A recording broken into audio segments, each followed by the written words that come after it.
Hey guys, Miss J here again. I'm going to read you chapters 4 through 8 of Holes today. We've got a guest star, Sleepy Pie, in the background. I hope you're enjoying the book so far. I'm enjoying rereading it again, despite having read it a handful of times already. Stanley felt somewhat dazed as the guard unlocked his handcuffs and led him off the bus. He'd been on the bus for over 8 hours.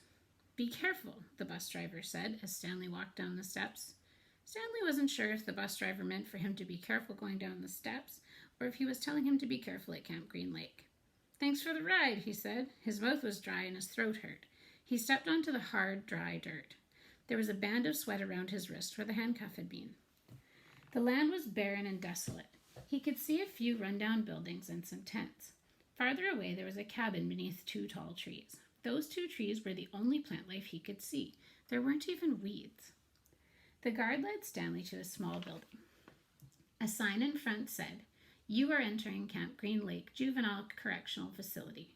Next to it was another sign, which declared that it was a violation of the Texas Penal Code to bring guns, explosives, weapons, drugs, or alcohol onto the premises. As Stanley read the sign, he couldn't help but think, well, duh. The guard led Stanley into the building, where he felt the welcome relief of air conditioning. A man was sitting with his feet up on a desk. He turned his head when Stanley and the guard entered, but otherwise didn't move. Even though he was inside, he wore sunglasses and a cowboy hat. He also held a can of soda, and the sight of it made Stanley even more aware of his own thirst. He waited while the bus guard gave the man some papers to sign. "That's a lot of sunflower seeds," the bus guard said. Stanley noticed a burlap sack filled with sunflower seeds on the floor next to the desk. "I quit smoking last month," said the man in the cowboy hat. He had a tattoo of a rattlesnake on his arm, and as he signed his name, the snake's rattle seemed to wiggle. "I used to smoke a pack a day. Now I eat a sack of these every week." The guard laughed. There must have been a small refrigerator behind his desk, because the man in the cowboy hat produced 2 more cans of soda.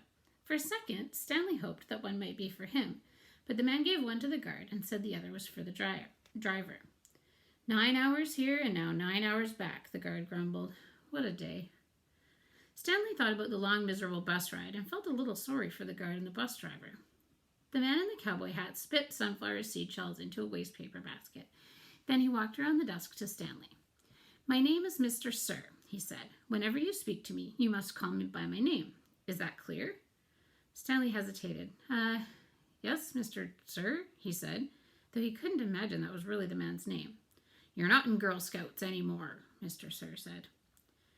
Stanley had to remove his clothes in front of Mr. Sir, who made sure he wasn't hiding anything. Then he was given 2 sets of clothes and a towel. Each consisted of a long-sleeve orange jumpsuit, an orange t-shirt, and yellow socks. Stanley wasn't sure if the socks had been yellow originally. He was also given white sneakers, an orange cap, and a canteen made of heavy plastic, which unfortunately was empty. The cap had a piece of cloth sewn onto the back of it for neck protection. Stanley got dressed. The clothes smelled like soap. Mr. Sir told him he should wear 1 set to work in and 1 set for relaxation. Laundry was done every 3 days. On that day, his work clothes would be washed, then the other set would become his work clothes, and he would get clean clothes to wear while resting. "You are to dig 1 hole each day, including Saturdays and Sundays. Each hole must be 5 feet deep and 5 feet across in every direction. Your shovel is your measuring stick. Breakfast is served at 4:30. Stanley must have looked surprised, because Mr. Sir went on to explain that they started early to avoid the hottest part of the day. "No one is going to babysit you," he added. "The longer it takes you to dig, the longer you will be out in the sun. If you dig up anything interesting, you are to report it to me or any other counselor. When you finish, the rest of the day is yours." Stanley nodded to show he understood. "This isn't a Girl Scout camp," said Mr. Sir. He checked Stanley's backpack and allowed him to keep it. Then he led Stanley outside into the blazing heat. "Take a good look around you," Mr. Sir said. "What do you see?" Stanley looked out across the vast wasteland. The air seemed thick with heat and dirt. "Not much," he said, then added hastily, "Mr. Sir?" Mr. Sir laughed. "You see any guard towers?" "No." "How about an electric fence?" "No, Mr. Sir." "There's not a fence at all, is there?" "No, Mr. Sir." "You want to run away?" Mr. Sir asked him. Stanley looked back at him, unsure what he meant. "If you want to run away, go ahead. Start running. I'm not going to stop you." Stanley didn't know what kind of a game Mr. Sir was playing. "I see you're looking at my gun. Don't worry. I'm not going to shoot you. He tapped his holster. This is for yellow-spotted lizards. I wouldn't waste a bullet on you. I'm not going to run away, Stanley said. Good thinking, said Mr. Sir. Nobody runs away from here. We don't need a fence. Know why? Because we've got the only water for 100 miles. You want to run away? You'll be buzzard food in 3 days. Stanley could see some kids dressed in orange and carrying shovels dragging themselves towards the tents. You thirsty? Asked Mr. Sir. Yes, Mr. Sir, Stanley said gratefully. Well, you better get used to it. You're going to be thirsty for the next 18 months. Chapter 5. There were 6 large gray tents, and each one had a black letter on it, A, B, C, D, E, or F. The first 5 tents were for campers. The counselor slept in F. Stanley was assigned to D tent. Mr. Pendanski was his counselor. My name is easy to remember, said Mr. Pendanski as he shook hands with Stanley just outside the tents. 3 easy words. Pen, dance, key. Mr. Sir returned to the office. Mr. Pendanski was younger than Mr. Sir and not nearly as scary looking. On the top of his head was shaved so close it was almost bald, but his face was covered in a thick curly black beard. His nose was badly sunburned. Mr. Sir really isn't so bad, said Mr. Pendanski. He's just been in a bad mood ever since he quit smoking. The person you've got to worry about is the warden. There's really only one rule at Camp Green Lake. Don't upset the warden. Stanley nodded as if he understood. I want you to know, Stanley, that I respect you, Mr. Pendanski said. I understand you've made some bad mistakes in your life. Otherwise, you wouldn't be here. But everyone makes mistakes. You may have done some bad things, but that doesn't mean you're a bad kid. Stanley nodded. It seemed pointless to try and tell his counselor that he was innocent. He figured that everybody probably said that. He didn't want Mr. Pendanski to think he had a bad attitude. I'm going to help you turn your life around, said his counselor. But you're going to have to help, too. Can I count on your help? Yes, sir, Stanley said. Mr. Pendanski said, good, and patted Stanley on the back. 2 boys, each carrying a shovel, were coming across the campground. Mr. Pendanski called to them, Rex, Alan, I want you to come say hello to Stanley. He's the newest member of our team. The boys glanced warily at Stanley. They were dripping with sweat, and their faces were so dirty that it took Stanley a moment to notice that one kid was white and the other black. What happened to Barf Bag? Asked the black kid. Louis is still in the hospital, said Mr. Pendanski. He won't be returning. He told the boys to come shake Stanley's hand and introduce themselves, like gentlemen. Hi, the white kid grunted. That's Alan, said Mr. Pendanski. My name's not Alan, the boy said. It's Squid. And that's X-Ray. Hey, said X-Ray. He smiled and shook Stanley's hand. He wore glasses, but they were so dirty that Stanley wondered how he could see out of them. Mr. Pendanski told Alan to go to the rec hall and bring the other boys to meet Stanley. Then he led them inside the tent. There were 7 cots, each one less than 2 feet from the one next to it. Which was Louis's cot? Mr. Pendanski asked. Barf Bag slept here, said X-Ray, kicking at one of the beds. All right, Stanley, that'll be yours, said Mr. Pendanski. Stanley looked at the cot and nodded. He wasn't particularly thrilled about sleeping in the same cot that had been used by somebody named Barf Bag. 7 crates were stacked in 2 piles at one side of the tent. The open end of the crates faced outward. Stanley put his backpack, change of clothes, and towel in what used to be Barf Bag's crate. It was at the bottom of the stack that had 3 in it. Squid returned with the 4 other boys. The first 3 were introduced by Mr. Pendanski as Jose, Theodore, and Ricky. They called themselves Magnet, Armpit, and Zigzag.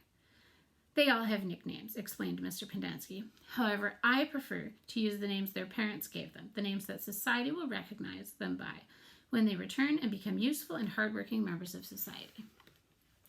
It ain't just a nickname, X-Ray told Mr. Pendanski. He tapped the rim of his glasses. I can see inside you, Mom. You've got a big fat heart.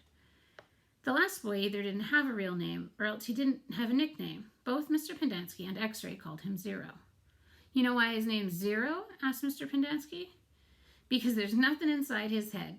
He smiled and playfully shook Zero's shoulder. Zero said nothing. And that's Mom, a boy said. Mr. Pendanski smiled at him. If it makes you feel better to call me Mom, Theodore, then go ahead and call me Mom. He returned to Stanley. If you have questions, Theodore will help you. You got that, Theodore? I'm depending on you. Theodore spit a thin line of saliva between his teeth, causing some of the other boys to complain about the need to keep their home sanitary. "You were all new here once," said Mr. Pendanski, "and you all know what it feels like. I'm counting on every one of you to help Stanley." Stanley looked at the ground. Mr. Pendanski left the tent, and soon the other boys began to file out as well, taking their towels and change of clothes with them. Stanley was relieved to be left alone, but he was so thirsty he felt as if he would die if he didn't get something to drink soon. "Hey, Theodore," he said, going after him, "do you know where I can fill my canteen?" Theodore whirled and grabbed Stanley by his collar. "My name's not Theodore," he said. "It's Armpit." He threw Stanley to the ground. Stanley stared up at him, terrified. "There's a water spigot on the wall of the shower stall." "Thanks, Armpit," said Stanley. As he watched the boy turn and walk away, he couldn't for the life of him figure out why anyone would want to be called Armpit. In a way, it made him feel a little better about having to sleep in a cot that had been used by somebody named Barfbag. Maybe it was a term of respect. Chapter 6. Stanley took a shower, if you could call it that, ate dinner, if you could call it that, and went to bed, if you could call his smelly, scratchy cot a bed. Because of the scarcity of water, each camper was only allowed a 4-minute shower. It took Stanley nearly that long to get used to the cold water. There was no knob for the hot water. He kept stepping into, then jumping back from the spray until the water shut off automatically. He never managed to use his bar of soap, which was just as well because he wouldn't have had time to rinse off the suds. Dinner was some kind of stewed meat and vegetables. The meat was brown and the vegetables had once been green. Everything pretty much tasted the same. He ate it all and used his slice of white bread to mop up the juice. Stanley had never been one to leave food on his plate, no matter how it tasted. "What did you do?" one of the campers asked him. At first, Stanley didn't know what he meant. "They sent you here for a reason." "Oh," he realized, "I stole a pair of sneakers." The other boys thought that was funny. Stanley wasn't sure why. Maybe because their crimes were a lot worse than stealing shoes. "From a store, or were they on someone's feet?" asked Squid. Neither," Stanley answered. "They belonged to Clyde Livingstone." Nobody believed him. "Sweet feet?" said X-Ray. "Yeah, right." "No way," said Squid. Now, as Stanley lay on his cot, he thought it was kind of funny in a way. Nobody had believed him when he said he was innocent, and now when he said he stole them, nobody believed him either. Clyde Sweetfeet Livingstone was a famous baseball player. He led the American League in stolen bases over the last 3 years. He was also the only player in history to ever hit 4 triples in one game. Stanley had a poster of him hanging on the wall in his bedroom. He used to have the poster anyway. He didn't know where it was now. It had been taken by the police and was used as evidence of his guilt in the courtroom. Clyde Livingstone also came to court. In spite of everything, when Stanley found out that Sweetfeet was going to be there, he was actually excited about the prospect of meeting his hero. Clyde Livingstone testified that they were his sneakers and that he had donated them to help raise money for a homeless shelter. He said he couldn't imagine what kind of a horrible person would steal from homeless children. That was the worst part for Stanley. His hero thought he was a no-good, dirty, rotten thief. As Stanley tried to turn over on his cot, he was afraid it was going to collapse under all his weight. He barely fit in it. When he finally managed to roll over on his stomach, the smell was so bad that he had to turn over again and try sleeping on his back. The cot smelled like sour milk. Though it was night, the air was still very warm. Armpit was snoring 2 cots away. Back at school, a bully named Derek Dunn used to torment Stanley. The teachers never took Stanley complaints seriously because Derek was so much smaller than Stanley. Some teachers even seemed to find it amusing that a little kid like Derek could pick on someone as big as Stanley. On the day Stanley was arrested, Derek had taken Stanley's notebook and after a long game of come and get it, finally dropped it in the toilet in the boys' bathroom. By the time Stanley retrieved it, he had missed his bus and had to walk home. It was while he was walking home, carrying his wet notebook, with the prospect of having to copy all the ruined pages, that the sneakers fell from the sky. "I was walking home and the sneakers fell from the sky," he had told the judge. "One hit me on the head. It had hurt, too." They hadn't exactly fallen from the sky.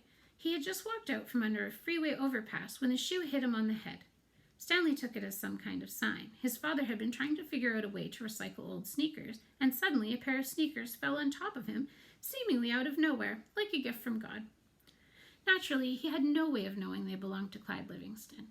In fact, the shoes were anything but sweet. Whoever had worn them had a bad case of foot odor. Stanley couldn't help but think that there was something special about the shoes, that they would somehow provide the key to his father's invention. It was too much of a coincidence to be a mere accident. Stanley had felt like he was holding Destiny's shoes. He ran. Thinking back now, he wasn't sure why he ran. Maybe he was in a hurry to bring the shoes to his father, or maybe he was trying to run away from his miserable and humiliating day at school. A patrol car pulled alongside him. A policeman asked him why he was running. Then he took the shoes and made a call on his radio. Shortly thereafter, Stanley was arrested. It turned out the sneakers had been stolen from a display at the homeless shelter. That evening, rich people were going to come to the shelter and pay $100 to eat the food that the poor people ate every day for free. Clyde Livingstone, who had once lived at the shelter when he was younger, was going to speak and sign autographs. His shoes would be auctioned, and it was expected that they would sell for over $5,000. All the money would go to help the homeless. Because of the baseball schedule, Stanley's trial was delayed several months. His parents couldn't afford a lawyer. "You don't need a lawyer," his mother had said. "Just tell the truth." Stanley had told the truth, but perhaps it would have been better if he had lied a little. He could have said he found the shoes in the street. No one believed they fell from the sky. It wasn't destiny, he realized. It was his no-good, dirty, rotten, pig-stealing great-great-grandfather. The judge called Stanley's crime despicable. The shoes were valued at over $5,000. It was money that would provide food and shelter for the homeless, and you stole that from them just so you could have a souvenir. The judge said that there was an opening at Camp Green Lake and suggested that the discipline of the camp might improve Stanley's character. It was either that or jail. Stanley's parents had asked if they could have some time to find out more about Camp Green Lake, but the judge advised them to make a quick decision. Vacancies don't last long at Camp Green Lake. The shovel felt heavy in Stanley's soft, fleshy hands. He tried to jam it into the earth, but the blade banged against the ground and bounced off without making a dent. The vibrations ran up the shaft of the shovel and into Stanley's wrists, making his bones rattle. It was still dark. The only light came from the moon and the stars, more stars than Stanley had ever seen before. It seemed he had only just gotten to sleep when Mr. Pendanski came in and woke everyone up. Using all his might, he brought the shovel back down onto the dry lake bed. The force stung his hands and made no impression in the earth. He wondered if he had a defective shovel. He glanced at Zero, about 15 feet away, who scooped out a shovel full of dirt and dumped it on a pile that was already almost a foot tall. For breakfast, they'd been served some kind of lukewarm cereal. The best part was the orange juice. They each got a pint carton. The cereal didn't actually taste too bad, but it had smelled just like his cot. Then they filled their canteens, got their shovels, and were marched out across the lake. Each group was assigned a different area. The shovels were kept in a shed near the showers. They all looked the same to Stanley, although X-Ray had his own special shovel, which no one was allowed to use. X-Ray claimed it was shorter than the others, but if it was only by a fraction of an inch. The shovels were 5 feet long from the tip of the steel blade to the end of the wooden shaft. Stanley's hole would have to be as deep as his shovel, and then he'd have to be able to lay the shovel flat across the bottom in any direction. That was why X-Ray wanted the shortest shovel. The lake was so full of holes and mounds that it reminded Stanley of pictures he'd seen of the moon. "If you find anything interesting or unusual," Mr. Pendanski had told him, "you should report it either to me or Mr. Sir when we come around with the water truck. If the warden likes what you found, you'll get the rest of the day off." "What are we supposed to be looking for?" Stanley asked him. "You're not looking for anything. You're digging to build character. It's just if you find something, the warden would like to know about it." He glanced helplessly at his shovel. It wasn't effective. He was defective. He noticed a thin crack in the ground. He placed the point of his shovel on top of it and then jumped on the back of the blade with both feet. The shovel sank a few inches into the packed earth. He smiled. For once in his life, it paid to be overweight. He leaned on the shaft and pried up his first shovel full of dirt, then dumped it off to the side. "Only 10 million more to go," he thought, and then placed the shovel back in the crack and jumped on it again. He unearthed several shovelfuls of dirt in this manner before it occurred to him that he was dumping his dirt within the perimeter of his hole. He laid his shovel flat on the ground and marked where the edges of his hole would be. 5 feet was awfully wide. He moved the dirt he'd already dug up out past his mark. He took a drink from his canteen. 5 feet would be awfully deep, too. The digging got easier after a while. The ground was hardest at the surface, where the sun had baked a crust about 8 inches deep. Beneath that, the earth was looser. But by the time Stanley broke past the crust, a blister had formed in the middle of his right thumb, and it hurt to hold the shovel. Stanley's great-great-father was named Elia Yelnats. He was born in Latvia. When he was 15 years old, he fell in love with Myra Menke. He didn't know he was Stanley's great-great-grandfather. Myra Menke was 14. She would turn 15 in 2 months, at which time her father had decided she should be married. Elia went to her father to ask for her hand, but so did Igor Barkov, the pig farmer. Igor was 57 years old. He had a red nose and fat, puffy cheeks. "I will trade you my fattest pig for your daughter," Igor offered. "And what have you got?" Myra's father asked Elia. "A heart full of love," said Elia. "I'd rather have a fat pig," said Myra's father. Desperate, Elia went to see Madame Zeroni, an old Egyptian woman who lived at the edge of town. He had become friends with her, though she was quite a bit older than him. She was even older than Igor Barkov. The other boys of the village liked to mud wrestle. Elia preferred visiting Madame Zeroni and listening to her many stories. Madame Zeroni had dark skin and a very wide mouth. When she looked at you, her eyes seemed to expand, and you felt like she was looking right through you. "Elia, what's wrong?" she asked, even before he told her he was upset. She was sitting in a homemade wheelchair. She had no left foot. Her leg stopped at her ankle. "I'm in love with Myra Menke," Elia confessed, "but Igor Barkov has offered to trade his fattest pig for her. I can't compete with that." "Good," said Madame Zeroni. "You're too young to get married. You've got your whole life ahead of you." "But I love Myra." "Myra's head is as empty as a flower pot." "But she's beautiful." "So is a flower pot. Can she push a plow? Can she milk a goat? No, she's too delicate. Can she have an intelligent conversation? No, she's silly and foolish.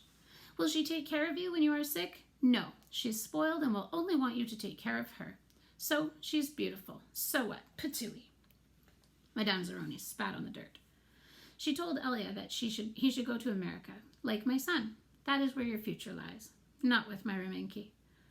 But Elia would hear none of that. He was 15, and all he could see was Myra's shallow beauty. Madame Zeroni hated to see Elia so forlorn. Against her better judgment, she agreed to help him. "It just so happens my sow gave birth to a litter of piglets yesterday," she said. "There is one little runt whom she won't suckle. You may have him. He would die anyway." Madame Zeroni led Elia around the back of her house where she kept her pigs. Elia took the tiny piglet, but he didn't see what good it would do him. It wasn't much bigger than a rat. "He'll grow," Madame Zeroni assured him. "Do you see that mountain at the edge of the forest?" "Yes," said Elia. "On top of the mountain there is a stream where the water runs uphill. You must carry the piglet every day to the top of the mountain and let it drink from the stream. As it drinks, you are to sing to him." She taught Elia a special song to sing to the pig. "On the day of Myra's 15th birthday, you should carry the pig up the mountain for the last time. Then take it directly to Myra's father. It will be fatter than any of Igor's pigs." "If it is that big and fat," asked Elia, "how will I be able to carry it up the mountain?" "The piglet is not too heavy for you now, is it?" asked Madame Zeroni. "Of course not," said Elia. "Do you think it will be too heavy for you tomorrow?" "No. Every day you will carry the pig up the mountain. It will get a little bigger, and you will get a little stronger. After you give the pig to Myra's father, I want you to do one more thing for me." "Anything," said Elia. "I want you to carry me up the mountain. I want to drink from the stream, and I want you to sing the song to me." Elia promised he would. Madame Zeroni warned that if he failed to do this, he and his descendants would be doomed for all of eternity. At the time, Elia thought nothing of the curse. He was just a 15-year-old kid, and eternity didn't seem much longer than a week from Thursday. Besides, he liked Madame Zeroni, and he would be glad to carry her up the mountain. He would have done it right then and there, but he wasn't yet strong enough. Stanley was still digging. His hole was about 3 feet deep, but only in the center. It sloped upward to the edges. The sun had only just come up over the horizon, but already he could feel its hot rays against his face. As he reached down to pick up his canteen, he felt a sudden rush of dizziness and put his hands on his knees to steady himself. For a moment he was afraid he would throw up, but the moment passed. He drank the last drop of water from his canteen. He had blisters on every one of his fingers and one in the center of each palm. Everyone else's hole was a lot deeper than his. He couldn't actually see their holes, but he could tell by the size of their dirt piles. He saw a cloud of dust moving across the wasteland and noticed that the other boys had stopped digging and were watching it too. The dirt cloud moved closer, and he could see that it trailed behind a red pickup truck. The truck stopped near where they were digging, and the boys lined up behind it, X-ray in front, Zero at the rear. Stanley got in line behind Zero. Mr. Sir filled up each of their canteens from a tank of water in the bed of the pickup. As he took Stanley's canteen from him, he said, "This isn't the Girl Scouts, is it?" Stanley raised and lowered one shoulder. Mr. Sir followed Stanley back to his hole to see how he was doing. "You better get with it," he said, "or else you're going to be digging in the hottest part of the day." He popped some sunflower seeds into his mouth, deftly removed the shells with his teeth, and spat them into Stanley's hole. Every day, Elia carried the little piglet up the mountain and sang to it as it drank from the stream. As the pig grew fatter, Elia grew stronger. On the day of Myra's 15th birthday, Elia's pig weighed over 50 stone. Madame Zeroni had told him to carry the pig up to the top of the mountain on that day as well, but Elia didn't want to present him to Myra smelling like a pig. Instead, he took a bath. It was his second bath in less than a week. Then he led the pig to Myra's. Igor Barkov was there with his pig as well. "These are two of the finest pigs I've ever seen," Myra's father declared. He was also impressed with Elia, who seemed to have grown bigger and stronger in the last 2 months. "I used to think you were a good-for-nothing book reader," he said, "but now I see you could be an excellent mud wrestler." "May I marry your daughter?" Elia boldly asked. "First, I must weigh the pigs." Alas, poor Elia should have carried his pig up the mountain one last time. The two pigs weighed exactly the same. Stanley's blisters had ripped open and new blisters formed. He kept changing his grip on the shovel to try to avoid the pain. Finally, he removed his cap and held it between the shaft of the shovel and his raw hands. This helped, but digging was harder because the cap would slip and slide. The sun beat down on his unprotected head and neck. Though he had tried to convince himself otherwise, he'd been aware that his piles of dirt were too close to his hole. The piles were outside his 5-foot circle, but he could see that he was going to run out of room. Still, he pretended otherwise and kept adding more dirt to the piles that he would eventually have to move. The problem was that when the dirt was in the ground, it was compacted. It expanded when it was excavated. The piles were a lot bigger than his hole was deep. It was either now or later. Reluctantly, he climbed up out of his hole and once again dug his shovel into his previously dug dirt. Myra's father got down on his hands and knees and closely examined each pig, tail to snout. "Those are two of the finest pigs I have ever seen," he said at last. "How am I to decide? I have only one daughter." "Why not let Myra decide?" suggested Elia. "That's preposterous," exclaimed Igor, expelling saliva as he spoke. "Myra is just an empty-headed girl," said her father. "How can she possibly decide when I, her father, can't?" "She knows how she feels in her heart," said Elia.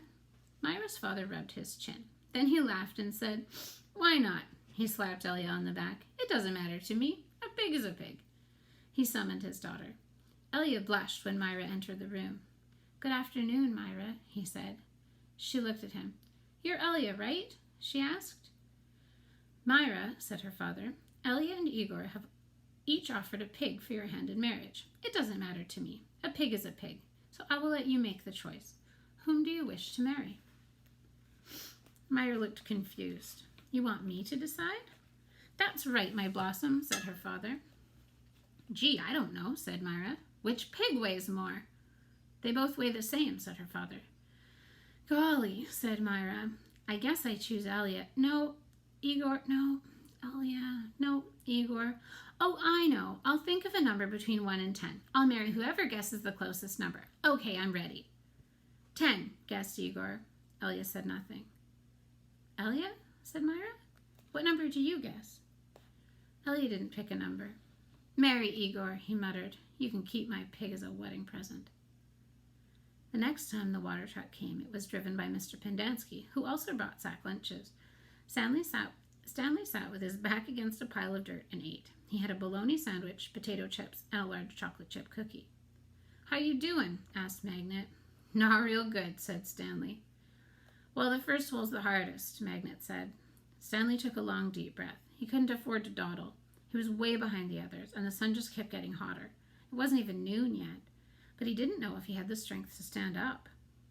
He thought about quitting. He wondered what they would do to him. What could they do to him? His clothes were soaked with sweat. In school, he had learned that sweating was good for you. It was nature's way of keeping you cool. So why was he so hot? Using his shovel for support, he managed to get to his feet. "Where are we supposed to go to the bathroom?" he asked Magnet. Magnet gestured with his arms at the great expanse around them. "Pick a hole. Any hole, he said. Stanley staggered across the lake, almost falling over a dirt pile. Behind him, he heard Magnet say, "But first, make sure nothing's living in it." After leaving Myra's house, Elliot wandered aimlessly through the town until he found himself down by the wharf.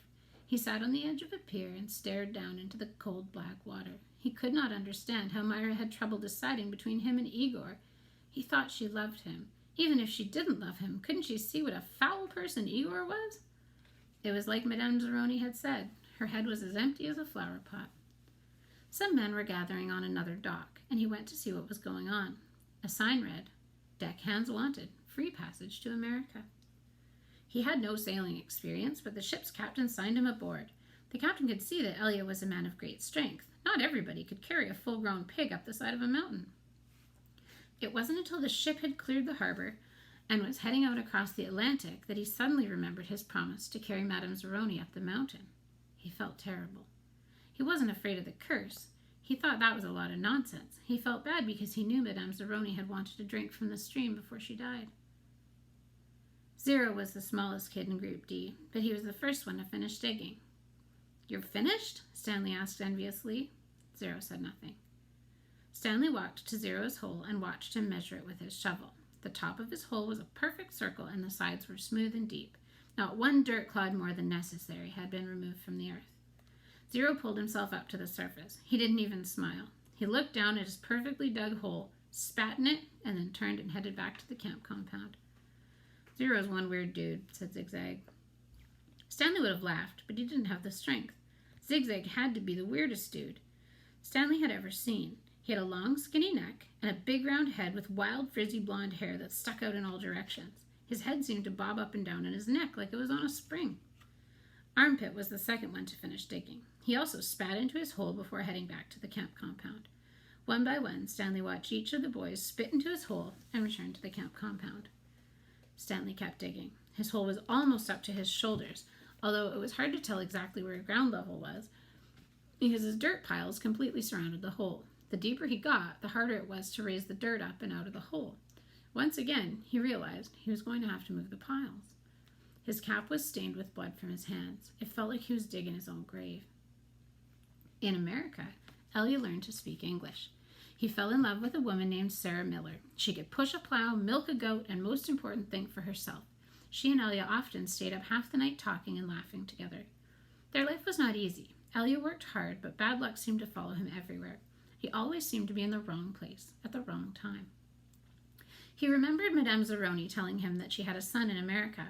Elliot was forever looking for him. He'd walk up to complete strangers and ask if they knew someone named Zeroni or if they had ever heard of anyone named Zeroni.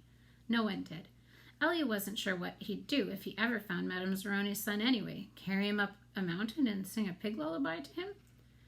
After his barn was struck by lightning for the third time, he told Sarah about his broken promise to Madame Zeroni. "I'm worse than a pig thief," he said. "You should leave me to find someone who isn't cursed."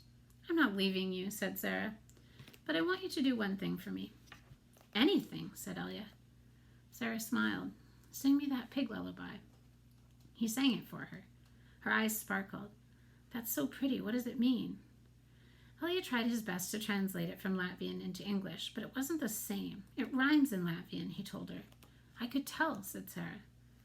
A year later, their child was born. Sarah named him Stanley because she noticed that Stanley was Yelnats spelled backward. Sarah changed the words of the pig lullaby so that they rhymed, and every night sang it to little Stanley. If only, the woodpecker sighs, the bark on the tree was as soft as the skies, while the wolf waits below, hungry and lonely, crying to the moon, if only, if only. Stanley's hole was as deep as his shovel, but not quite wide enough on the bottom. He grimaced as he sliced off a chunk of dirt and raised it up and flung it onto a pile. He laid his shovel back down on the bottom of his hole, and to his surprise, it fit. He rotated it and only had to chip off a few chunks of dirt here and there before it could lie flat across his hole in every direction. He heard the water truck approaching and felt a strange sense of pride at being able to show Mr. Sir or Mr. Pendanski that he had dug his first hole.